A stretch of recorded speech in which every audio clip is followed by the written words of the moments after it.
Seja muito bem-vindo ao Copacabana Talks. Esse é o nosso novo quadro no canal, onde o nosso convidado do programa anterior reage aos comentários que fizeram no programa. Para a estreia desse quadro, vamos convidar nada mais nada menos que Paulo Filho, Paulão, o nosso lutador do Pride de várias épocas incríveis. Paulão vai reagir aos comentários que a gente vai colocar na tela e falar um pouco sobre aquele tema. Se você quer ter a sua pergunta ou comentário neste quadro, não deixe de comentar abaixo e comentar nos próximos vídeos para selecionarmos as perguntas e fazermos nos próximos programas. Curta agora, Paulo Filho.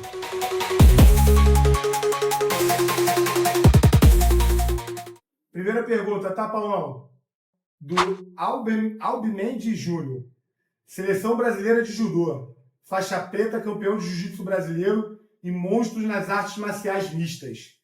E com devido respeito a quem pensar diferente, no período áureo, venceria o Anderson Silva. Minha opinião. Como é que foi essa questão da seleção brasileira de judô? Como é que foi essa tua época? Conta um pouco. Judô é um esporte olímpico, né? Então é um esporte muito precoce. Eu fazia parte de um clube, né? Que é o Clube de Regatas Flamengo.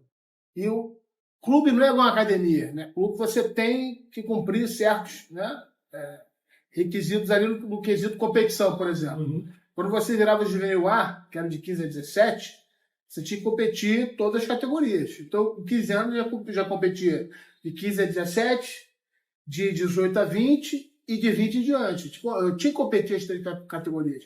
Eu não tinha o luxo de pagar a academia e falar, eu quero competir só aqui, entendeu? Então, o judô me deu uma bagagem muito grande, né? Aquilo me fez com que eu conseguisse alguns resultados positivos, né, cara? E consegui pegar seleção juvenil, seleção júnior e até seleção sênior, né? Sério? Legal. É. E uma pergunta, venceria o Anderson Silva no auge? É um assunto que eu não gosto de comentar, acho que é fora de contexto. O Anderson é um grande atleta, um companheiro, e tudo aconteceu da forma que deveria acontecer. Legal. Mas os pais lutaram ou não? Chegou a cogitar a luta? O Dana White cogitou, fez uma exigência. Eu não gostei da bolsa, né? E tinha um outro evento para eu ir para disputar o cinturão logo de cara, ganhar infinitamente mais. E o nosso empresário era o mesmo, que era o Joinha e o Edson Ares. E aí eu preferia, né, evitar esse tipo de confronto, até porque, acho que o Anderson fez um excelente trabalho pelo Brasil, e eu acho que continua fazendo. E, cara, é isso. Ele é ídolo, né? Vocês dois são ídolos. E aí, como a gente continua no judô, o recebimento CCQM 0348 comentou: Flávio Canto já lutou com o Paulão. Você já lutou com o Flávio Canto? Não. Treinávamos muito juntos, porque no judô não tem esse negócio de academia, né? No judô a gente, eu vou competir com você, que é da Gama Filho. Uma vez por semana, pelo menos, a filha ia no Flamengo, não, na Gama Filho. Uhum. Nós fazíamos um intercâmbio para poder fortalecer o judô do Rio de Janeiro. O judô não tinha essa coisa do judô, do jiu-jitsu, né, de não treinar com o adversário, aquela coisa. O judô não, a gente tinha sempre um treino conjunto. Não tinha verdade entre equipes? Não. Eu treinava com o meu adversário 3 dias antes da luta. Caramba! Entendeu? Então o judô é mais esportivo nesse sentido. Legal. Jiu-jitsu era mais arte marcial. Entendi. Digamos assim, né? Vou ler outros comentários aqui. Anderson 94317. Esse cara deveria ser treinador de MMA. Aí vem o João Pentagna 6691. Se este cara desse seminários de jiu-jitsu para MMA, os eventos iam lotar. Sabe muito. Uma pena que não está passando esse conhecimento para frente. O jiu-jitsu precisa dessa experiência dele. Aí vem o Fábio Soares dos Santos 7683. Paulão, grande guerreiro. Quem viu na época sabe que foi o número 1. Deveria montar a equipe, sabe muito. Paulão, você já montou equipe ou foi treinador de algum atleta? Treinou ele? E o que você pensa disso hoje? Tem vontade de ser treinador? Eu tenho, cara. Já treinei alguns atletas, já ajudei os atletas, né? Acompanhei. Eu acho isso não é barato. Tenho vontade, sim. Mas não aconteceu ainda de encontrar uma pessoa que financie, né, o espaço. Ele entra com o dinheiro do espaço e eu com a mão de obra para treinar esses atletas. E eu tenho certeza que a gente tem bagagem, né, tem história para poder enfrentar o mundo inteiro. Acho que o Brasil ele é fortíssimo, o jiu-jitsu é fortíssimo. Eu tenho bastante experiência, modéstia à parte, esportivamente e no MMA, né? Então acho que a gente poderia fazer frente de verdade. Só falta alguém ter boa vontade de investir, que entra a mão de obra e pau no gato. Nossa! Muita gente comentou aqui, Paulão, que você, se fosse lutar com os atletas do Daguestão atualmente, você seria o único que conseguiria ganhar deles. Que ninguém consegue ganhar deles. E o Paulão, com o jiu-jitsu dele, conseguiria ganhar dos atletas do Daguestão. O que você pensa sobre isso? Eu acho que dos daguestaneiros de peso leve estão indo muito bem, né? E como eu sou judoca, um cara que sempre veio da luta em pé, faixa preta de jiu-jitsu também, fui campeão mundial de jiu-jitsu, faixa preta de judô, competi em muitos torneios internacionais de judô, vários, eu garoto ainda. Eu entendo mais ou menos como eles fazem. Então a parte física deles conta muito. Eles são muito mais fortes do que a gente, fisicamente. O trabalho físico deles é muito bom. E eles são do Cáucaso, uma região de altitude. Sim. Os glóbulos vermelhos deles são muito, né, acima do nosso aqui, né, que estamos a nível do mar. Então, eu acho que, de repente, seria uma verdade. Mas, como treinador, eu tentaria fazer o possível do que eu entendo para poder botar esses lutadores no nível deles, porque não é difícil. Sim. Né? Só basta um pouquinho de boa vontade e conhecimento. Pra galera aí, vai ter a equipe do Paulão pegando toda a galera lá do Daguestão agora, né?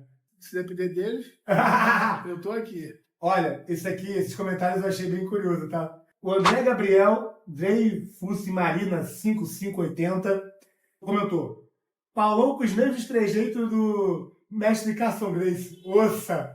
Aí, Arley Neri 1006. Está com todos os trejeitos do mestre Carson. Osse! Aí a pergunta é, as pessoas estão dizendo que você está com os mesmos trejeitos do mestre Carson. O que você acha disso? Acho que isso é uma comparação muito lisonjeado, mas o Mestre Carson era muito mais brilhante. Não tem comparação, né? Ele é um cara único, um cara especial, que eu fico lisonjeado de parecer um pouco com ele, de aprender um pouco com ele. É o convívio, né? O convívio a gente começa a pegar, né? Pô, muito obrigado.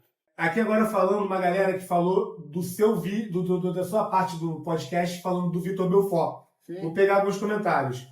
MCGR7. Paulão, como sempre, sensato e cirúrgico em suas análises. Além dos maiores campeões de MMA, também um grande analista de luta e de lutadores. Sobre o Vitor, um dos maiores talentos naturais do esporte, uma lenda, se não tivesse os problemas pessoais que passou, seria ainda maior do que foi. E o cara que simplesmente atravessou gerações lutando contra os melhores. Aí Carlos Alexandre Montalberto falou: batendo palmas, excelente pensamento do grande atleta Paulo Filho. Infelizmente, alguns só querem falar mal do atleta Vitor Belfort, ao invés de parabenizar a trajetória do Vitor nas artes marciais. Ou melhor, desses dois grandes atletas que foram Vitor e Paulo Filho. Paulão, outro comentário do Bicudo Maciel. Paulão falou do Vitor de uma forma muito humanizada, belíssimas palavras. Infelizmente, às vezes vem de falar mal, por isso a galera senta o dedo. O que você pensa sobre isso, Paulo? Eu acho que foge de tudo que a gente lutou para conquistar, que é o código Bushido, né, cara? A gente tem que ter o código Bushido. Né? E a gente é o caminho do guerreiro, é a justiça, falar a verdade. Né? Todo mundo tem defeitos, eu tenho, o Vitor tem, todos nós temos, mas eu não posso tirar do Vitor o mérito que ele tem por ter sido contemporâneo de 3 gerações de lutadores super difíceis. Se você for mapear os melhores atletas do planeta, você vai ver que o Vitor lutou com todos. E resultado é coisa do dia, né? Tem gente que está bem, tem gente que não está. E o importante é você encarar a situação, encarar o problema. Sim. E isso acho que nunca foi problema para o Vitor. E se perpetuou lutando, né, até os 40 e alguma coisa. Exato. E se bater com todo mundo. Então isso aí não tem... Esse assunto encerrado. Aí, ó, raquete. Agora, eu vou falar o comentário do joinha no YouTube. Foi do vídeo do Melvin, que é do corte do Melvin. Rindo, ó, risos, pura verdade. Depois o Melvin foi no vestiário do Paulão, em um grande estilo, vestido um terno cor-de-rosa, dá um abraço no Paulão. Risos. 2 cascas grossas da pesada. Muito orgulho de ter trabalhado com os dois. Comentário do joinha lá no vídeo. Joinha é um grande amigo pessoal, uma pessoa de um coração incrível. Na minha opinião, o melhor empresário que existiu no mundo do MMA. Eu acho que ele está meio, né, meio cansado agora. Está transitando, acho que ele vai... Bom, não vou dizer onde ele vai morar agora. Eu acho que ele está na hora de descansar e colher os frutos de tudo que ele fez. Para mim, o melhor empresário de todos os tempos. Tem muita gente comentando sobre o que você falou do Charles do Bronx. O que você disse a respeito dele antes de entrar no hype? Eu vou ler os comentários aqui, tá? Aí a gente vai, ó. Danilo Itapema. Paulão foi um monstro lutando. Conversa bem e muito sensato. Sou fã. E foi um dos primeiros caras que vi falar do Charles. Bem antes do Charles ter esse hype que tem hoje. Aí também teve o Voz, que clama na cidade 6321. Apareceu, sumiu depois, que disse que o Islam não teria nenhuma chance contra o Charles. Em todas as áreas debochou do Islam, mas a luta foi bem diferente do seu comentário. A gente se engana, né? Tem dia, né? Até tem dia, né? Eu jamais torceria e faria um comentário infeliz contra um brasileiro, ainda mais do calibre do Charles do Bronx, um cara que veio de baixo, correria, um fenômeno. Eu conheci o Charles do Bronx com 17 anos, lutando no GP, ele com 70 quilos, com 3 atletas de pelo menos até 84, os caras deviam ter 90 quilos. Então, um cara espetacular, sensacional. E eu realmente achei que aquele soco que ele recebeu foi uma fatalidade ali. Ele caiu e eu estava tonto e o Makhachev aproveitou. Eu não desmereci o Makhachev. Só estava fielmente torcendo pelo meu companheiro de vida, de estrada e gostar do Bronx. Eu não vejo problema nenhum nisso. Doutor Drop14 mandou: excelente bate-papo. Eu quero saber quem terá a proeza de trazer Paulo Filho e o Tigre Arona. Seria o podcast do século. Aí veio Wanderson Diniz, 1345. Pelo amor de Deus, tirem o Tigre da toca. Se não for pedir demais. 5 horas de conversa com o Ricardo Arona. E, cara, muita gente pedindo Paulão e Ricardo Arona do Copacabana Tom. E aí, vai ter? Pô, Ricardo, pelo amor de Deus, meu irmãozão, dá essa força aí, né? Mostrar para as pessoas quem você foi, quem você é. E te admiro muito. Beijo no coração, beijo de filhote, beijo na esposa. E tamo junto. Se Deus quiser, a gente vai fazer essa fusão aí. Mas um cara que eu conheci bem garoto, crescemos juntos, temos uma história bonita juntos, com o Carson Reis. E para mim, um dos melhores da história, o melhor peso meio pesado da história para mim foi ele, né? Eu tô com o Fedor, tô com o Alverin, tô com o Dan Henderson, tô com o Vanderlei. Enfim, um cara que, meu irmão, lutou Abu Dhabi sem tomar apenas nenhum ponto ele tomou, né, cara? Peso absoluto. Um cara sensacional fora da curva. Sou suspeito para falar, mas sou sincero e verdadeiro. Ricardo, você está aqui comigo. Muita gente, nomes conhecidos da luta, comentaram o seu vídeo, né? A gente já falou do Joinha, o Marcelo Anduba mandou palmas, o Draculino também te cumprimentou, o Neymar Gracie também, ele falou, nosso herói do jiu-jitsu. Grande Neymar, né? Então, Leão Teixeira falou, um dos melhores lutas que já assisti. Paulo Filho, foi gigante nesse dia. E o Armlock no final, sensacional. A luta do melhor. Tu falou que foi... Muita gente falando, porra, ele ficou comentando que foi sorte na luta. Sorte nada, foi técnica, né? Naquela luta do Menhoff. Ó, e o Tigre, ó, Marcelo Tigre comentou, respeito máximo a esse representante da arte suave. Deixou um comentário pra essa galera aí da luta que tipo, me parabenizou, comentou, falando muito respeito sobre você, falando que você fala muito bem, que você precisa estar mais comentando sobre e botando seu conhecimento pra fora. Você pode falar disso? Tá, agradeço todos a admiração. Todos que já lutaram, já fizeram esse esporte, nem sei se posso chamar de esporte, mas obrigado pela admiração, é muito difícil, é perigoso e é para poucos. Poucas pessoas têm a capacidade de se desenrolar, de se adaptar ao MMA, né? Não adianta só o jiu-jitsu, só o muay thai, só o wrestling, só o judô, né? Nós temos que ter de repente, falando em termos técnicos, um estilo de sobrevivência um pouquinho apurado, né? Um pouquinho maior do que das pessoas normais, para poder se submeter a tudo aquilo e não sucumbir. Uhum. E é isso, mais ou menos isso. Não, os entendedores entenderão. Paulão, Brigadeiro te respondeu. Ó, Brigadeiro, fala tu. Ó, o que mais o Brigadeiro respondeu, Marcelo Brigadeiro? Paulão é casca grossíssima e sempre terá meu respeito.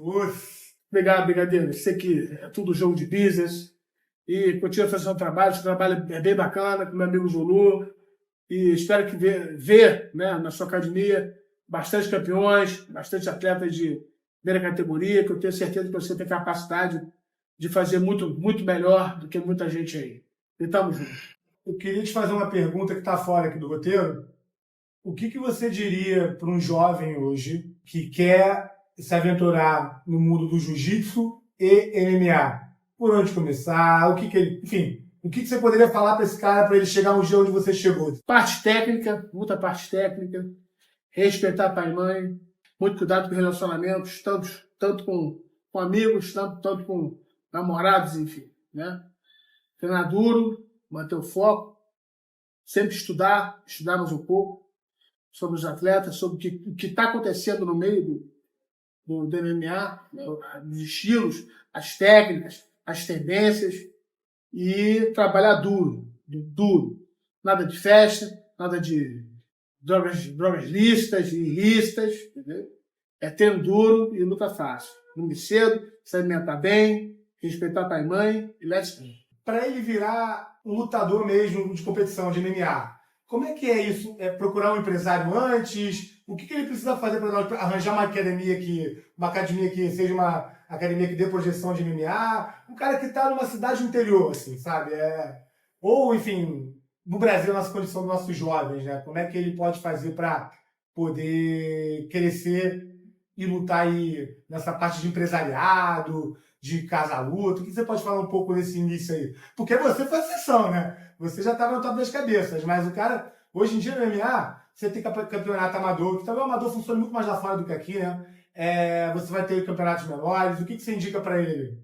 Primeira coisa, fé em Deus, né? Bença pai, bença mãe. Procurar uma pessoa que goste de você, um treinador que goste de você primeiramente, antes de pensar em você como um produto. E contar com ele, contar com seu filho pessoal, né? Seu filho, né? De encontrar uma pessoa bacana que goste de você e que queira crescer junto com você, né? Uma pessoa que queira realmente ganhar o mundo junto com você. Sim. Não ganhar os holofotes. Eu vejo hoje em dia muitos empresários, muitos professores quererem puxarem todo o know-how, todo o sacrifício para eles, né? E tirarem dos atletas. Muito cuidado com empresários, com lance de bolsa, né? E nunca esquecerem uma coisa, né? Toda boa briga acaba agarrada. Então mantenha sempre o jiu-jitsu em dia, a trocação em dia e o preparo físico em dia. Hoje o atleta tem que ser forte. A força física, ela conta demais. A gente... uma coisa que, eu tenho muito gasto, tem um cara forte em embrulho, acabou. Aí agora que para aí, teve uma galera no nosso podcast, né? Ó, o entrevistador fazendo cosplay de Paulão. Aí sim. Outro. Paulão entrevistando o Paulão. Cadê a camisa? Cadê o... E aí uma coisa que não saiu lá no podcast. Qual que é a história daquela camisa que você lutava sempre? Meu pai, infelizmente, ele foi atropelado, saindo de casa, e foi pego por um táxi, e meu pai quase morreu. Né? Meu pai chegou a hipotermar, quebrou a bacia, quase quebrou a coluna, e eu tava com essa camisa xadrez, no momento, que era a camisa flanelada. E eu senti que meu pai estava hipotermando, né? Tá ficando gelado, perdendo muito sangue, bombeiro demorando a chegar. Aqui no Rio tem isso, né? O São Lucas era em frente, e aí não puderam atender meu pai, porque acidente assim, tem que ir primeiro para o hospital municipal, mas depois, né? Enfim. E aí eu cobri meu pai com aquela camisa, né? Aquela camisa, eu senti que meu pai, né, ele deu aqueceu meu pai, ele foi hipotermando, perda de sangue, choque hipovolêmico, e aí eu cobri meu pai com aquilo. Chegou no Guialcoto, encontrei a Daniela Pouzinho, que foi da seleção juvenil comigo. Veio Daniela Pouzinho, muito obrigado. No terceiro dia de carnaval, né? E aí ela botou meu pai lá numa boa e eu cobri com aquela camisa, porque as marcas eram todas de alumínio ali, tudo jogado, e eu cobri meu pai com aquilo ali. E aquilo virou um mantra, sabe? Uma camisa que eu sempre usei, porque tinha o sangue do meu pai ali, entendeu? Até o último dia de vida dele, o que eu pude fazer com aquela camisa, eu fiz. Tem todas, não foi nenhum tipo de marketing, não. Aquilo foi porque tinha sangue do meu pai, e que foi a pessoa que mais me incentivou e mais foi duro comigo, e tem que ser duro mesmo. Pais, seja duro com os seus filhos, entendeu? Eles só vão aprender o certo a partir do momento que você não der para eles entendeu? Tudo que eles querem. A frustração, ela faz parte do crescimento do campeão. O Canais Lucas Dog Treino falou: muito maneiro homenagear o Paulão usando essa camiseta para entrevistar. Vou até comprar uma também. Aí fica a dica de você montar sua marca de camisa, Paulão, pra galera da luta, da MMA. Eu acho que pode vir coisa boa aí. Uma coisa, a galera tá pedindo de novo, como fala, mais você na internet. Então a gente pode ver você em mais outros podcasts, mas dá para surgir talvez um canal do Paulo Filho no YouTube, você comentando as lutas da atualidade? Eu confesso que eu estou um pouco afastado, porque eu não sou muito a favor de coisas que acontecem no UFC. Eu já fui atleta quase contratado pelo UFC, eu não quis, porque eu acho que o UFC ele não trata bem os atletas. Né? Acho que ele usa os atletas da forma que ele conduz, da forma que ele quer. Né? Uhum. Eu acho que os atletas de MMA têm que ser muito respeitados. O dia que eu montar um canal, fizer uma coisa bacana, eu vou sentar o pau nessa galera e é isso que eu preciso fazer. É a lembrança que eu preciso deixar. É um evento que visa muito dinheiro e não respeita os samurais. Sabe, pessoas que dão a vida ali em cima. Que literalmente nós damos a vida ali em cima, né? Bruce Lee é uma farsa ou não? Ele com o cara do jiu-jitsu. Quem ganharia? Bruce Lee é uma lenda, né? Um cara que, na minha opinião, é um cara que influenciou muito as pessoas na saúde, treinamento, arte marcial. Eu fui um admirador do Bruce Lee, era muito novinho, né? Eu acredito que o jiu-jitsu possa vencer qualquer modalidade, desde que essa modalidade não saiba jiu-jitsu. Sim. Mas o Bruce Lee, de repente, o golpe qualquer ali, acertasse, ele é um cara muito forte. As pessoas não sabem ver, ele é muito forte. Então, assim, eu acho que o Bruce Lee era um cara que, no momento dele, na época dele, um cara que fez um serviço muito bem feito e deu tudo pelo Kung Fu. E quem sou eu para desrespeitar o Bruce Lee? Quando eu não teve Bruce Lee, não posso falar nada, só posso agradecer, porque ele foi um dos pontapés iniciais para que eu pudesse ter vontade de fazer uma coisa mais verdadeira. E o Steven Seagal? O Steven Seagal é um cara que conhece a arte marcial de verdade. Pessoas menosprezam ele, mas é verdade, ele conhece a arte marcial. Ele foi segurança particular durante muito tempo. Um cara que conhece muito de Aikido. E é isso, de Aikido, perdão. Aikido? Aikido. E é um mestre disso aí, um cara que alguns amigos falaram sobre ele e ele é de verdade. Sim, não. Mas não um senhor, né? Um cara que os golpes são mais para defesa urbana, coisa séria. Olho, visão, testículo. Coisa para você escapar, né, do problema grave. Não é o esportista, né? Pô, legal, você falou disso e depois eu puxou do gancho. O que você acha do Krav Maga? Se não o melhor estilo de defesa para a guerra urbana do Krav Maga. Porque lá eles têm o tempo todo isso, né, cara? Invasão de palestino, essa loucura toda de tirar arma, tirar faca. Então eu sigo uma frase que o grande campeão olímpico, Yashuhiro Yamashita, falava: a gente não treina para ficar bom, a gente compete para ficar bom.